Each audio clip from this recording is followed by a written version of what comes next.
পুজো সনাতন হিন্দু ধর্মে বাঙালিদের আরো একটি বিশেষ উৎসব।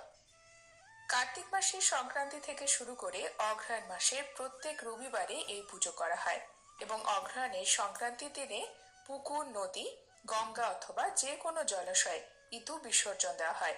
ইতু পুজো সকল মেয়েরাই করতে পারে। কুমারী, সধবা, পুত্রবতী, বিধবা সকলে এই ব্রত পালন করতে পারে।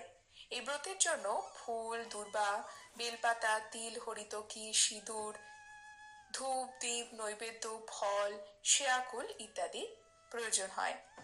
কার্তিক মাসের সংক্রান্তির দিনে একটি পরিষ্কার করা সরার মাঝখানে ঘট বসিয়ে তার চারিদিকে হলুদ, ধান, মান, কচু গাছ একটি একটি করে বসাতে হয়। এই ঘটে মটর, সর্ষে, শুষ্নি, কলমি আর 5টি ছোট বটের ডাল দিতে হয়। পুজোর শেষে মন্ত্র উচ্চারণ করে ঘটে প্রণাম করতে হয়। এই দুই ব্রতের মধ্যে কিছু একটা মিল দেখা যায়। আজকের পর্বে আমরা জানব ইতু পুজো, যেটি সূর্য বা মিত্র পুজো। তবে ইতু পুজোর সঙ্গে মা লক্ষ্মী কিভাবে যুক্ত হলেন, ইতু লক্ষ্মী পুজো কেন বলা হয়, ইতু লক্ষ্মী পুজো কি, আসুন জেনে নেওয়া যাক। আমাদের এই বাংলায় অঘ্রাণ মাস শুরু হয় নবান্ন উৎসবকে দিয়ে আর শেষ হয় পিঠে পুলির সঙ্গে। ঠিক সেই সময় বাংলাতে আরো একটি ব্রত ঘরে ঘরে প্রচলিত, প্রত্যেক রবিবারে। সেখানে যেমন পিঠে খাওয়ারও নিয়ম রয়েছে, সেই রকম নবান্নের মতো নতুন ধান, নতুন ফল, নতুন সবজি, নতুন গুড় সকলেরই প্রয়োজন হয়। এই ব্রত হলো ইতু পুজো বা মিত্র পুজো, প্রকৃতপক্ষে সূর্যদেবের আরাধনা। এবং অঘ্রাণ সংক্রান্তির দিনে এই ব্রত শেষ হয়। কোথাও কোথাও গোটা মাস জুড়েই ইতু ব্রতর অঙ্গ হিসেবে বিশেষ বিশেষ নিয়মও পালন করা হয়।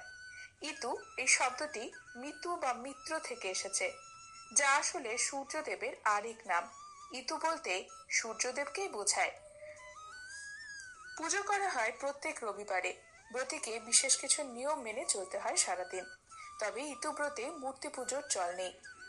আরাধনা করা হয় মাটির সরাতে, সঙ্গে থাকে ছোট ছোট ঘট।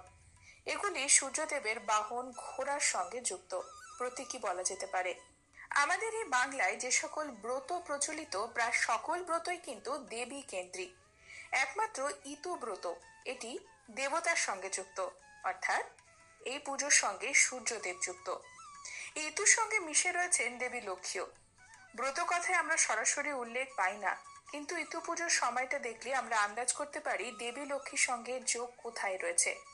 সবটাই কিন্তু নতুন ফসলের সঙ্গে যুক্ত রয়েছে। শীতের এই সময়টায় নতুন করে ধান ওঠে, আর এই নতুন ধান ওঠার মরশুমে নবান্ন অনুষ্ঠিত হয়। এই নবান্নই হোক বা ইতু পুজো, সেখানে শস্য দেবী কিভাবে ব্রাত্য থাকতে পারেন। মা লক্ষ্মী আমাদের শস্যের দেবী, তিনি শস্য শ্যামলা করেন আমাদের পৃথিবীবাসীকে। আবার সূর্যদেব উর্বরতা শক্তির আধার, তাই তাকে প্রসন্ন করার জন্যই এই সময় প্রায় সকল জাতির মধ্যেই সূর্যদেবের আরাধনা হয়।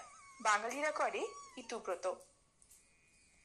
একসঙ্গে সূর্যদেবের আশীর্বাদ কাম্য করা হয়, অন্যদিকে ধান এবং সমৃদ্ধি রূপিণী দেবী লক্ষ্মীর আরাধনা।